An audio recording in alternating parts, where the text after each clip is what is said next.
సంబంధించి ఇప్పటి వరకు 2,94,325 మందికి నేరుగా కాల్స్ పోవడం జరిగింది. అందులో 91,955 మంది ఇప్పటికీ ఆన్సర్ చేసినారు ఈ ఫోన్ కాల్స్ సంబంధించి. డేటా చూడండి రైట్ గా ఒకసారి ఏది పర్సెంటేజ్ దీంట్లో లాస్ట్ లో పర్సెంటేజ్ చూడండి అన్న. 38% బీఆర్ఎస్ కు మొన్నటి అసెంబ్లీ ఎన్నికల్లో 38% ఓట్లు వచ్చినాయి ఈ పార్లమెంట్ సెగ్మెంట్ పరిధిలో. కాంగ్రెస్ కు 24% పర్సెంటేజ్ వచ్చింది. భారతీయ జనతా పార్టీకి 12% పర్సెంటేజ్ ఈ పార్లమెంట్ సెగ్మెంట్ లో కనిపించింది.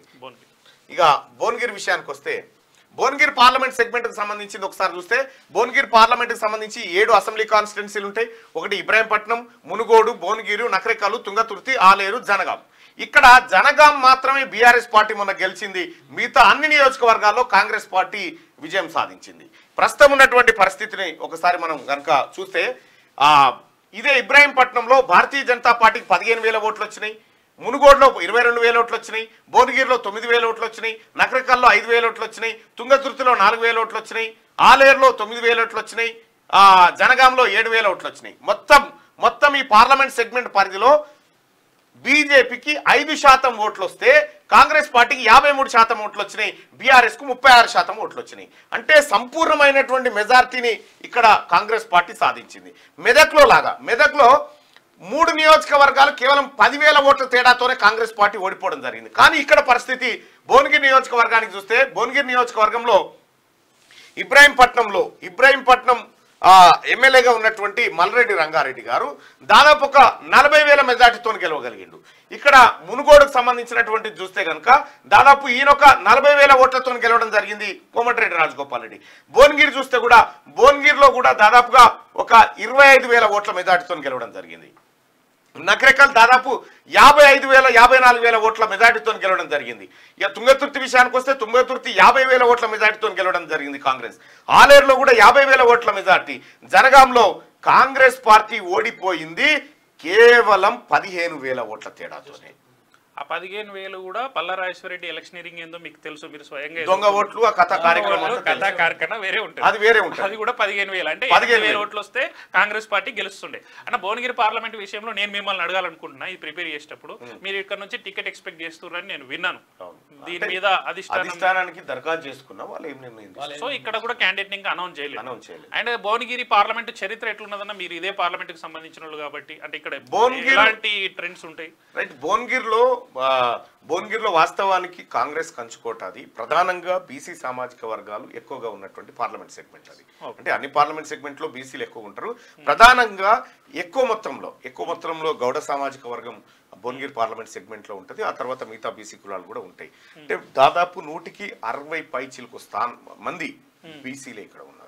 అయితే ఈ మొన్నటి జరిగినటువంటి ఎన్నికల్లో కోమటిరెడ్డి వెంకటరెడ్డి గారు నల్గొండలో ఓడిపోయిన తర్వాత ఈ బీసీలంతా మళ్ళీ ఆయనను భువనగిరికి తీసుకొచ్చుకొని భువనగిరిలో ఎంపీని చేయడం జరిగింది. ఆ తర్వాత అంతకంటే ముందు బూర నర్సే గౌడ్ గారు టిఆర్ఎస్ పార్టీ నుంచి పోటీ చేసి ఎంపీగా గెలుపొందడం జరిగింది. ప్రస్తుతం బూర నర్సే గౌడ్ బీజేపీ క్యాండిడేట్ గా భువనగిరి నుంచి బరిలో ఉంటున్నారు. అయితే బీజేపీ క్యాండిడేట్ ఖరారైంది, కానీ ఇంకా బీఆర్ఎస్ కాంగ్రెస్ క్యాండిడేట్ బీఆర్ఎస్ నుంచి జిట్ట బాలకృష్ణారెడ్డి, పైలశేఖర్ రెడ్డి నేను చేయనని చెప్తా ఉన్నాడు. బూడిద భిక్షమే గౌడ్ నువ్వు పరిశీలిస్తా ఉన్నారు, ఎందుకంటే గౌడ సామాజిక వర్గానికి సంబంధించిన అభ్యర్థిని పరిశీలిస్తా ఉన్నారు. పల్లె రవికుమార్ గౌడ్ ఇట్లా కొంతమంది బీసీలు ఇస్తే మన బీసీల మధ్య ఫైట్ గా మారబోతుంది కాబట్టి ఆ ఇంపాక్ట్ ఉంటుంది, బీసీల ఇంపాక్ట్ ఉంటుంది. అది కాంగ్రెస్ పార్టీకి కూడా తెలుసు. అందుకోసమే కాంగ్రెస్ పార్టీ అండ్ ఓవరాల్ 17 సీట్లలో కూడా కాంగ్రెస్ పార్టీ బీసీలకు ఇచ్చే స్థానాలలో ఇది కూడా ఒకటి 3 లేదా 4 కంటే ఎక్కువ జనరల్ గా 8 సీట్లు ఉండేటువంటి ఈక్వేషన్స్ బట్టి అధిష్టానం నిర్ణయం తీసుకుంటుండొచ్చు. అయితే ప్రస్తుతం ఉన్న పరిస్థితిలో కాంగ్రెస్ పార్టీ అవుట్ రైట్ గా విజయం సాధించింది. దీంట్లో మునుగోడు ఉందన్న ఒక బై ఎలక్షన్ జరిగింది. అప్పుడు కమ్యూనిస్ట్ పార్టీ వాళ్ళతో బీఆర్ఎస్ పొత్తు పెట్టుకున్నారు. కమ్యూనిస్టుల ఎఫెక్ట్ ఏమైనా ఉండే అవకాశం ఉంది? కమ్యూనిస్టుల ఎఫెక్ట్ కేవలం ఇబ్రాహీంపట్నం, ఆ తర్వాత ఈ మునుగోడు, ఈ 2 నియోజకవర్గాల్లో ఉంటుండే ఒకప్పుడు. కానీ ఇవాళ ఇందులో ప్రధానంగా సిపిఐ ఎమ్మెల్యేగా మునుగోడు నుంచి ఉజ్జిని యాదగిరి ఉంటుండే. సిపిఐకి ఎక్కువ పట్టుంది ఇక్కడ. సిపిఎం కంటే సిపిఐకి ఎక్కువ పట్టుంది. ఆ సిపిఐ ఇప్పుడు కాంగ్రెస్ తో కలిసి ఉంది కాబట్టి ఆ పెద్దగా ఇంపాక్ట్ ఉండేటువంటి అవకాశం లేదు. ఇక బహుజన్ సమాజ్ పార్టీ అయితే ఇందులో పెద్దగా ఏముండదు కాబట్టి దాదాపుగా ఇదే ఫలితం ఉండదు. సో దీంట్లో ఇంకొక అంశం అన్న, 2019లో మనకు బూర నరసయ్య గౌడ్ ఓడిపోయింది ట్రక్ సింబల్ తోటి. సో నైతికంగా కూడా విజయం అయినది అన్నట్టే. సో ఈ సీటు ఎక్కువ బీసీలను ఆదరిస్తుందని మనం చెప్పుకోవచ్చు. అండ్ బూర నరసయ్య గౌడ్కి ఈసారి నేషనల్ ఈక్వేషన్ కనుక ప్లస్ అయితే సో ఇక్కడ రిజల్ట్ చూడొచ్చు మనం వచ్చిందని. రైట్, భువనగిరి పార్లమెంట్ సర్వేకి సంబంధించినటువంటి రిజల్ట్ ను ఒకసారి చూద్దాం. దాదాపు 3,11,475 మందికి నేరుగా ఫోన్ కాల్స్ పోయినాయి. అందులో 1,07,280 మంది ఇప్పటి వరకు ఆన్సర్ చేసిరు. దాంట్లో మొత్తం ఒకసారి దాన్ని కనుక పరిశీలిస్తే ప్రస్తుతం ఉన్నటువంటి పరిస్థితుల్లో కాంగ్రెస్ పార్టీ 36.89% ఉంటే Bharatiya Janata party 35.42%, BRS party 21.63%, others 4.87% మంది ఉన్నారు. ఇక ఇన్వాలిడ్ ఇన్పుట్ 1.19% ఉంది. అయితే భారతీయ జనతా పార్టీ ముఖ్యంగా బీసీ నేతగా ఉన్నటువంటి బూర నరసయ్య గౌడ్ అటు మోడీ ఫ్యాక్టర్ ఇవన్నీ కలిపితే మీరు ఎక్కడైనా చూడండి పార్లమెంట్ సెగ్మెంట్కి వచ్చేసరికి భారతీయ జనతా పార్టీ ప్రభావం ఉండదని చెప్పనికి లేదు. ప్రభావం ఖచ్చితంగా ఉంటుంది. మీకు లాస్ట్ ఎలక్షన్స్ లో కూడా 2018లో వీళ్ళకు 7% ఓట్ షేర్ ఉంటే 2019కి జస్ట్ 6 నెలల గ్యాప్ లోనే వాళ్ళు 19% గెయిన్ అయ్యారు. ఇప్పుడు మొన్న జరిగిన 2023 ఎలక్షన్ లో వాళ్ళకి 14% ఓట్ బ్యాంక్ వచ్చింది. సో ఆ 14% అనేది వాళ్ళకి డబల్ కూడా అవుతుండొచ్చు. ఇక్కడ మీరు చెప్పినట్టు కాంగ్రెస్ పార్టీ క్యాండిడేట్ అనౌన్స్ చేస్తే ఇంకెక్కువ కూడా వచ్చే కాంగ్రెస్ పార్టీ లేకుండానే కాంగ్రెస్ పార్టీ అభ్యర్థి లేకుండానే లీడ్ లో ఉంది. అభ్యర్థిని ప్రకటిస్తే ఇంకా లీడ్ లోకి వచ్చే చాలా ఎక్కువ లీడ్ లోకి వచ్చే అవకాశం ఉంది. ఒక డౌట్ ఉంటుంది యాక్చువల్ గా ఇది ఎవరు ఓట్లు వేస్తున్నారు మామూలుగా ఇట్లా వేస్తున్నారు అంటే కాదు, అది ఆ నియోజకవర్గానికి అంటే పార్లమెంట్ నియోజకవర్గంలో ఉన్న ప్రజలు వేస్తున్న ఓట్ల ప్రతి బూత్ నుంచి తీసుకుంటారు. ప్రతి బూత్ సర్వే జరిగినప్పుడు ఏం జరుగుతుంది అన్న అంటే పెన్ను పేపర్ తీసుకుంటారు, రోడ్డు మీదకి పోతారు, రోడ్డు మీదకి పోయి ఎవరు కనిపిస్తే వాళ్ళు డీటెయిల్స్ తీసుకుంటారు. టౌన్ లోకి వెళ్ళినాం అనుకోండి ఏదో పని మీద వేరే వాళ్ళు వస్తారు ఆ ఏరియాకి సంబంధించిన వాళ్ళు, దాన్ని మనం రికార్డ్ చేసుకుంటాం, దాన్ని సమ్మరైజ్ చేసి చేస్తారు. అట్లా కాకుండా మనం ఈ టెక్నాలజీ తోటి ఏం చేస్తున్నాం అంటే పర్టికులర్ గా ఆ బూత్ లో ఉన్న ఓటర్ మొబైల్ నంబర్లకు ఒక బూత్ లో 800 నుంచి 1,200 మంది ఉంటారు. ఒక ఊర్లో 3 లేదా 4 బూతులు ఉంటాయి. అంటే ఒక ఊర్లో ఒక 2,000 నుంచి 3,000 ఓట్లు ఉంటే దాంట్లో ప్రతి బూత్ లో మినిమం ఒక 20 మందికి కాల్స్ పంపిస్తాం. ఆ కాంబినేషన్ కూడా ఎట్లుంటది అంటే యూత్ ఉంటారు, చదువుకున్న వాళ్ళు ఉంటారు, చదువుకున్న వాళ్ళు ఉంటారు, ఆడలు ఉంటారు, మొగళ్ళు ఉంటారు.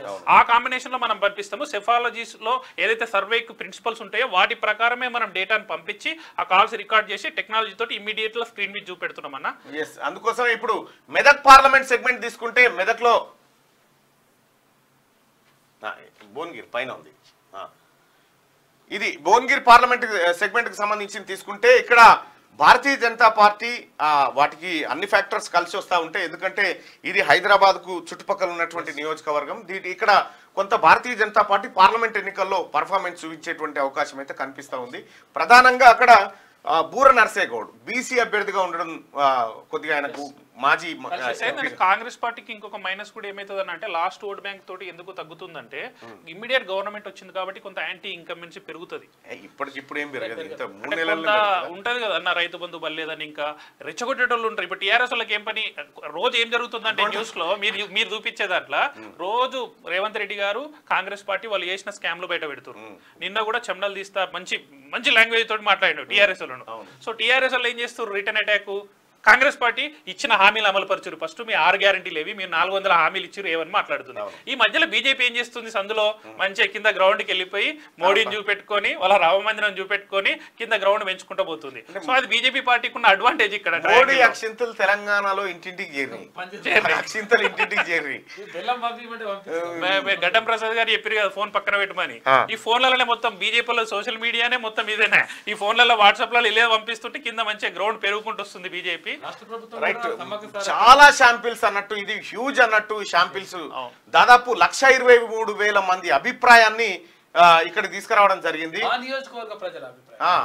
ఓన్లీ భువనగిరి పార్లమెంట్ సెగ్మెంట్ పరిధిలో 1,23,660 మంది అభిప్రాయాన్ని కనుక సేకరిస్తే అందులో కాంగ్రెస్ పార్టీకి మెజారిటీ కనిపిస్తా ఉంది. కాకపోతే అనూహ్యంగా భారతీయ జనతా పార్టీ బీజేపీ ఏదైతే ఉందో బీఆర్ఎస్ ఓటు బ్యాంక్ 36% నుంచి 22 పడిపోయింది. బీఆర్ఎస్ ఇక ఈ రేస్ లోనే ఉండదన్న, మీరు ఇప్పుడు రేస్ లో ఉండదు. మెదక్ లో కూడా రేస్ లో లేదని క్లియర్ కనిపిస్తుంది వాళ్ళకు. దింపుడు గల మాటలు ఉన్నది ఇది ఒకటే ఉండే. మెదక్ లో కూడా రేస్ లో లేనట్టే కనిపిస్తా ఉంది. బీఆర్ఎస్ పార్టీ పని దాదాపుగా అయిపోయినట్టు. అనూహ్యంగా బీజేపీ ముందుకు వచ్చిందన్న దీని మీద చర్చించాలంటే కాంగ్రెస్ పార్టీ క్యాండిడేట్ అనౌన్స్ చేయకపోవడము, సో ఇవన్నిటి మీద చర్చించాల్సి ఉంటది. అండ్ రఘునందన్ రావు అభ్యర్థి అని అనుకుంటున్నట్టున్నారు. రఘునందన్ రావు బీజేపీ సైడ్ నుంచి ఒక బై ఎలక్షన్ కూడా గెలిచి చూపెట్టిండు. అండ్ ముఖ్యంగా ఏం జరుగుతుందన్న అంటే మీరు లాస్ట్ టైం 2018లో జరిగిన అసెంబ్లీ ఎన్నికల్లో ఛత్తీస్గఢ్ లో, రాజస్థాన్ లో, మధ్యప్రదేశ్ లో కాంగ్రెస్ ప్రభుత్వం ఏర్పడ్డది. అక్కడ ప్రభుత్వం ఉంది కదా, అక్కడ ఎంపీ సీట్లు ఎక్కువ రావాలంటే మీరు చెక్ చేసుకుంటే మధ్యప్రదేశ్ లో గెలిచిన సీటు ఒక ఎంపీ, అక్కడ 20 సీట్లు ఏమో ఉంటాయి. రాజస్థాన్ లో 29 ఏమో ఉంటాయి, 0 ఒకటి కూడా గెలవలే. ఛత్తీస్గఢ్ లో 11 ఉంటాయి, 2 కాంగ్రెస్ గెలిచింది. సో ప్రభుత్వం ఏర్పడిన సేమ్ ఇదే టైం 6 నెలల గ్యాప్ లోనే సో నెరేటివ్ అనేది చేంజ్ అయ్యి ప్రభుత్వం మీద వ్యతిరేకత ఏర్పడి తగ్గింది. సో మన కాంగ్రెస్ పార్టీలో అట్లా ఉండకపోవచ్చు. కేంద్రంలో నరేంద్ర మోడీ గారు కూడా 10 ఏళ్ల నుంచి అధికారంలో ఉన్నాడు. అండ్ అంటే మొత్తం ఓవరాల్ ఫ్యాక్టర్ మాట్లాడితే ఇక్కడ 3 స్టేట్లలో బీజేపీ వచ్చింది ఇప్పుడు. సో ఇమీడియట్ జరిగే పార్లమెంట్ ఎలక్షన్లలో కాంగ్రెస్ కు బెనిఫిట్ అయ్యే అవకాశం ఉంది. వాళ్ళు ఇప్పుడు ఏదైతే ఓవరాల్ ఫ్యాక్టర్ లో మీరు ఇప్పుడు అన్నారు కదా, మళ్ళొచ్చేదాకా మోడీ ఉండాలి కదా అని మాట్లాడితే మళ్ళొచ్చేదాకా మోడీ ఉండకపోయే అవకాశం కూడా ఉంది. ఇక్కడ ఈ ఫ్యాక్టర్ లో మనకు తెలంగాణలో కొంత బీజేపీ కనిపించినా సో రేవంత్ రెడ్డి గారి ఎలక్షనీరింగ్ వ్యవస్థ అనేది పకడ్బందీగా ఉంది, ఇంతకు ముందు లాగా లేదు. సో నంబర్స్ మీదనే ఎక్కువ వర్క్ చేసి సునీల్ కొనుగోలు టీం గానీ వాళ్ళ స్ట్రాటజీ గానీ పర్ఫెక్ట్ గా పనిచేసి వాళ్ళు 64 సీట్లు ఎట్లా కొట్టిరో పార్లమెంట్ లో కూడా పర్ఫెక్ట్ క్యాండిడేట్లను అనౌన్స్ చేసిన తర్వాత అసలు రేస్ మొదలవుతుంది. ఇప్పుడు ప్రస్తుతం ఉన్న సిచ్యువేషన్ ఇది. ఈ 2 పార్లమెంట్లలో క్యాండిడేట్లు ఇంకా అనౌన్స్ కాలేదు, అయినాక మారే అవకాశం ఉంది. కానీ ఈ 2 సర్వేల రిజల్ట్లను బట్టి మనం ఒకటి ఏం చెప్పొచ్చు అంటే బీఆర్ఎస్ భూస్థాపితం అయింది. రైట్. ఇక్కడ మెదక్ కానీ ఇటు భువనగిరి పార్లమెంట్ సెగ్మెంట్ లో కానీ ఈ 2 సెగ్మెంట్లలో బీఆర్ఎస్ దుకాణం బంద్. బీఆర్ఎస్ పార్టీ పాతాళానికి పడిపోతా ఉంది. తను నమ్ముకున్న మెదక్ నియోజకవర్గంలోనే బీఆర్ఎస్ గెలిచే అవకాశం లేదు, 3rd ప్లేస్ పోయేటువంటి అవకాశం ఉంది. ఇక అసలైన పోటీ కాంగ్రెస్ వర్సెస్ బీజేపీ మధ్యనే ఉండబోతా ఉంది ఈ తెలంగాణ రాష్ట్రంలో. ఎందుకంటే నిన్న మల్కాజ్గిరి చూసుకున్నాం, కాంగ్రెస్ వర్సెస్ బీజేపీ కనిపిస్తా ఉంది. ఇటు మెదక్ పార్లమెంట్ సెగ్మెంట్ తీసుకున్నా కాంగ్రెస్ వర్సెస్ బీజేపీ కనిపిస్తా ఉంది. మెదక్ లో ఇంతకుముందు మీరు ఒక న్యూస్ చదివారు, తూప్రాన్ మున్సిపాలిటీ కూడా కైవసం చేశారు. తూప్రాన్ మున్సిపాలిటీ, అవును, తూప్రాన్ మున్సిపాలిటీ గజ్వేల్లో కేసీఆర్ ఎమ్మెల్యేగా ఉన్నటువంటి తూప్రాన్ మున్సిపాలిటీ వీకింది. సో ఈ రిజల్ట్ జరిగే అవకాశం ఉంది. సో బీఆర్ఎస్ పార్టీ భూస్థాపితం దిశగా పయనమైతా ఉంది. సో మొత్తానికైతే దాదాపు 1,23,000 మంది అభిప్రాయాన్ని భువనగిరి నుంచి సేకరిస్తే దాదాపు 4,367 మంది అభిప్రాయాన్ని మెదక్ నియోజకవర్గం నుంచి సేకరించడం జరిగింది. అయితే అభ్యర్థుల ప్రకటన తర్వాత ఈ బలాబలాల సంఖ్య, ఈ పర్సంటేజ్ల సంఖ్య మారేటువంటి అవకాశం ఉంది. ఇంకా కొంచెం పెరుగుతుంది అన్న కౌంట్. మీరు న్యూస్ కంప్లీట్ చేసినాక ఫైనల్ గా చూద్దాం. Right, okay, thank you.